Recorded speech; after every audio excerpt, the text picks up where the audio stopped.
வணக்கம் நண்பர்களை, நீங்கள் பார்த்து கொண்டு இருப்பது உங்கள் கௌசிக் ரிவ்யூ. சரி வாங்க வீடியோக்குள்ள போய் என்னென்ன நடக்க போகுது அப்படின்ற விஷயத்தை தான் நீங்கள் இந்த வீடியோவில் பார்த்து தெரிஞ்சுக்க போகிறீங்க. அதுக்கு முன்னாடி நம்ம மல்லிக்கும் மறுபக்கம் தீபிகாவுக்கும் இடையே இன்னொரு பிரச்சனை ஸ்டார்ட் ஆகுதுங்க. என்னடா பிரச்சனை ஸ்டார்ட் ஆகுது அப்படின்னு சொல்லிட்டு பார்த்தீங்கன்னா, நம்ம தீபிகா ஒரு பக்கம் சும்மா இல்லாமல் வெண்பா கிட்ட போய் பேசுகிறாங்க. எதுக்காக அப்படின்னு சொல்லிட்டு பார்த்தீங்கன்னா, அதோ பார் வெண்பா, இனிமே என் பொண்ணுக்கிட்ட பேசுகிறதோ பழகிறதோ நீ வர்ற நேரத்தில் அதனால தான் என் பொண்ணு அழைச்சிட்டு வராமல் இருக்கேன். ஆனால் அதையும் தெரிஞ்சு நீ அவ கூட பேசணும்னு சொல்லிட்டு முயற்சி பண்ண, அதுக்கப்புறம் என்ன பண்ணணும்னு சொல்லிட்டு எனக்கே தெரியாது. உங்கள் அம்மா மேலே தான் நான் டார்கெட் வச்சுருக்கேன். உங்கள் அம்மாவை ஜெயிலில் தள்ளி கழித்தின வைக்கணும்னு சொல்லிட்டு என் பொண்ணோட வாழ்க்கையை நீ கெடுக்கணும்னு நினச்சா, அதுக்கப்புறம் உன்னை என்ன பண்ணணும்னு சொல்லிட்டு எனக்கே தெரியாது, ஞாபகம் வச்சுக்கோ அப்படின்னு சொல்லிட்டு மிரட்டுறாங்க. இதோ பாருங்க, யாருக்கும் எதுவும் நான் தொந்தரவு பண்ணுறது என்னோட ஆசை இல்லை. அவள் என்னோட ஃப்ரெண்ட், நான் அவளுக்கு ஃப்ரெண்ட். அவள் என்கிட்ட பேசினா நான் கண்டிப்பாக பேசுவேன், பேசாமல் இருக்க மாட்டேன். அதுக்காக நாங்கள் பேசக்கூடாதுன்னு சொல்லிட்டு நீங்கள் சின்ன பிள்ளை மாதிரி சண்டை போடாதீங்க. உங்களோட பெரியவங்களோட பிரச்சனை நீங்கள் பெரியவங்களோட பார்த்துக்கணும். அதை விட்டுட்டு நீங்கள் சின்ன குழந்தை மாதிரி எங்ககிட்ட வந்து இந்த மாதிரி கம்ப்ளைண்ட் பண்ணுறது ரொம்பவே ஒரு பக்கம் கேவலமான விஷயமா இருக்குது.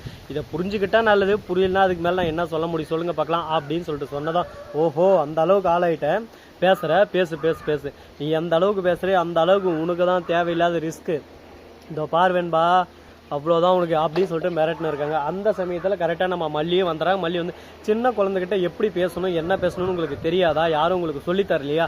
இந்த மாதிரியெல்லாம் பேசின்னு இருக்கீங்க, இந்த மாதிரியெல்லாம் பேசுறதுக்கு உங்களுக்கு கொஞ்சம் கூட அருவருப்பா இல்லையா? அப்படி இப்படின்னு சொல்லிட்டு வாய்க்கு வந்தபடி நம்ம மல்லி திட்டி விட்டுறாங்க. உடனே கோவம் வந்துட்டு அப்படியே சும்மா, நான் யாரு எப்படியாப்பட்ட ஆள், என் முன்னாடி நின்று பேசுகிற அளவுக்கு உனக்கு தைரியம் வந்துருச்சாடி? நீ இல்லை அவ்வளோ பெரிய லாடை, அதுவும் கேவலம் நீ ஒரு கொலைகாரி, கொலையை பண்ணிட்டு நீ சந்தோஷமா 2 கொலையை பண்ணிட்டு சந்தோஷமா சுத்தின்னு இருப்ப. நீ வந்து எனக்கு அட்வைஸ் பண்ணுவோம், அதெல்லாம் கேட்டுக்கிட்டு சரிங்க நான் இனிமேல் கரெக்டாக நடந்துருங்க அப்படின்னு சொல்லிட்டு நான் சொல்லுவேன்னு சொல்லிட்டு நீ எதிர்பார்க்கறியா? கொலைகாரியோட பொண்ணு எப்படி இருக்கும், அவளா அந்த மாதிரி தான் இருப்பா. அப்படி இப்படின்னு சொல்லிட்டு வாய்க்கு அந்த மாதிரி பேசுகிறாங்க. உடனே நம்ம மல்லி கோவம் வந்துடுது. அந்த இடத்துக்கு எப்படியும் நம்ம தீபக் வந்துடுறாரு. தீபிகா தேவையில்லாத வார்த்தையை விடுற வேலை வச்சுக்காத, நடு போகலாம் அப்படின்னு சொல்லிட்டு அந்த இடத்துல இருந்து கூட்டிகிட்டு போயிடுறாங்க. உடனே நம்ம தீபிகாவும் சரி ஓகே, இவங்கிட்ட நாம விட்டு கொடுக்குற மாதிரி விட்டு கொடுத்தா தான் அவன் நமக்கு என்னென்ன கொடுக்கணுமோ அதெல்லாம் நமக்கு வந்து சேரும். இல்லைனா இவங்ககிட்டே நம்ம கொஞ்சம் ஓவராக பேசிட்டு அதுக்கப்புறம் அவன் நமக்கு தர வேண்டியது எல்லாமே ஒரு பக்கம் அவனே எடுத்துப்பான் அப்படின்னு சொல்லிட்டு யோசிக்க ஆரம்பிக்கிறாங்க. யோசனைகள் சிந்தனைகள் எல்லாமே ஒரு பக்கம் அதிகமாகுதுங்க. இதுக்கப்புறம் பிரச்சனை இருக்காது, இதுக்கப்புறம் நல்லபடியாக இருக்கும் அப்படின்னு சொல்லிட்டு நினச்சின்னு இருக்காங்க. அது போல் இருக்குமா இருக்காதா, என்ன நடக்கும் ஏது நடக்கும் அப்படின்னு சொல்லிட்டு பல கேள்விகள் நம்ம மனசுக்குள்ளே ஓடிக்கிட்டு தான் இருக்குது. இதுக்கான சரியான பதில் கூடிய விரைவில் கூடிய சீக்கிரம் நீங்களே பார்த்து தெரிஞ்சுக்க தான் போகிறீங்க. அது மட்டும் இல்லாமல் நம்ம விஜய் இருக்கார்ல, அவரு என்ன பண்ணுறாரு அப்படின்னு சொல்லிட்டு பார்த்தீங்கன்னா, கரெக்டாக இந்த மயில் இருக்காளே மயில், அவளுக்கு கொஞ்சம் கூட மூளை புத்தி எதனால இருக்கா சொல்லுங்கள் பார்க்கலாம். அந்த வீட்டை விட்டு போயிருக்காளே, அவன் யார் என்ன ஆனால் பேசிட்டா அவன் நல்லவன், அவனை நம்பி போயிடலாம் அப்படின்னு சொல்லிட்டு ஒரு முட்டாள்தனமான நம்பிக்கையில் போயிருக்காங்க. அவங்க வாழ்க்கை எங்கே போக போகுது எப்படி போக போகுதுன்னு சொல்லிட்டு தெரியல. ஒரு பக்கம் வாழ்க்கையே அவங்களது ஒரேடியாக போனாலும் சொல்ல முடியாது, அந்த அளவுக்கு ஒரு பக்கம் சித்தரித்து விட்டு இருக்காங்க. இந்த மாதிரி ஒரு நேரத்தில் இந்த மாதிரி ஒரு காலத்தில் இவங்க போய்க்கிறது ரொம்பவே ஒரு தவறான விஷயம் தான். ஆனால் இவங்களோட நிலைமை என்ன ஆகும்னு சொல்லிட்டு யாராலையும் குறிப்பிட்டு சொல்ல முடியாது. ஏன்னா நல்லதாகவும் நடக்கலாம் கெட்டதாகவும் நடக்கலாம், எல்லா சமயம் நல்லதே நடக்கும் அப்படின்னு சொல்லிட்டு யாராலையும் சொல்ல முடியாதுங்களே. அதனால் அவன் என்ன பண்ணுறான் அப்படின்னு சொல்லிட்டு பார்த்தீங்கன்னா, அவனுக்கு முக்கியம் டார்கெட் எல்லாமே மணி மணி மணி மணிக்காக தான் அந்த மயிலவே லவ் பண்ணது. கூட இருக்கிற ஃப்ரெண்ட்ஸ் அதுக்கு மேலே ஒரு பக்கம் எக்ஸ்ட்ராடனரியாக ஒரு பக்கம் பிட்டா போடுறாங்க. டே மச்சான் புர்ரா டே அட்ரா டே, அவளாம் நமக்கு குடும்பத்துக்கே செட் ஆக மாட்டான் மச்சான், அவள் இருக்கிறது தான் நம்மளுக்கு பிரச்சனை, அவள் இல்லாமல் இருந்தால் இன்னும் நம்மளுக்கு நல்லா இருக்கும். நீ ஏன் மச்சான் அவளுக்கெல்லாம் ஒரு ஆளுன்னு சொல்லிட்டு அவளுக்காகலாம் பார்த்துன்னு இருக்கு, அதெல்லாம் இனிமேல் நம்ம பார்க்கவே தேவல மச்சான், இனிமேல் நம்ம ஆட்ட கபிலா இறங்கி ஆடு கபிலா அப்படின்ற மாதிரி ஒரு பக்கம் டைலாக் எல்லாம் சொல்லியிருக்காங்க. இதை கேட்டதை என்ன பேசுறது ஏது பேசுறதுன்னு சொல்லிட்டு தெரியாமல் என்னடா இது எப்படி பார்த்தாலும் நமக்கே ஒரு பக்கம் சிக்கலாக வருது.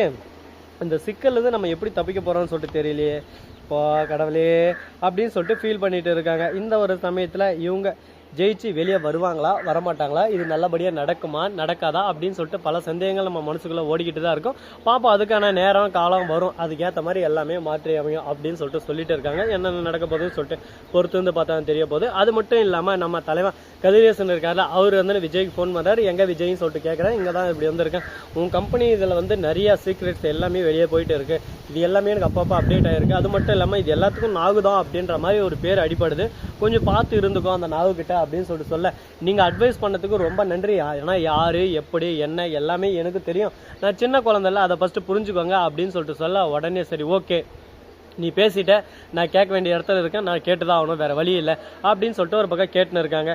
இன்னும் என்னென்ன பண்ண போறாங்கன்னு சொல்லிட்டு தெரியும். இன்னும் கொஞ்சம் நேரம் இருந்தாதான் என்ன அவசரம் சொல்ல பின்னே அப்படின்ற மாதிரி தான் ஒரு பக்கம் போயிட்டு இருக்கு. சரி ஓகே, இதெல்லாம் ஒரு பக்கம் நம்ம விட்டுறலாம். இதுக்கப்புறம் அந்த கான்செப்டுக்குள்ளே நம்ம வர்றதும் வராமல் இருக்கிறதோ அது நம்ம கையில் தான் இருக்குது. இதுக்கப்புறம் வரவே தேவையில்ல. ஏன் வரணும், எதுக்காக வரணும், என்ன ரீசனுக்காக வரணும் அப்படின்னு சொல்லிட்டு பார்த்தீங்கன்னா எல்லாமே ஒரு பக்கம் நமக்கு எதிராக இருக்கிறதுனால நாம் கொஞ்சம் பார்த்து சூதானமாக தாங்க நடந்துக்கணும்.